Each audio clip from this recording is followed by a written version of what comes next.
Hi everyone, আজকে আমি একটি চুড়ি বানানো দেখাবো। প্রথমেই আমি একটি পলা চুড়ির মধ্যে কিছু কাপড় পেঁচিয়ে নিচ্ছি। এই যে আমি কাপড় পেঁচানো ইতিমধ্যেই শেষ। আমি এখানে কিছু মিরর অ্যান্ড পার্ল চেন দিয়ে একটি ডিজাইন করে নেব। প্রথমেই আমি মিররগুলি একটু জায়গা রেখে রেখে লাগিয়ে নিচ্ছি।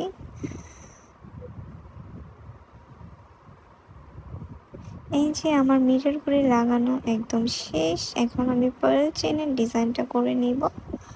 পার্ল চেনগুলো আমি কেটে কেটে ভালোভাবে লাগিয়ে নিচ্ছি এটাকে আমি একটি কেচি দিয়ে সেট করে নিচ্ছি যাতে কোনো ফাঁকা না থেকে যায়।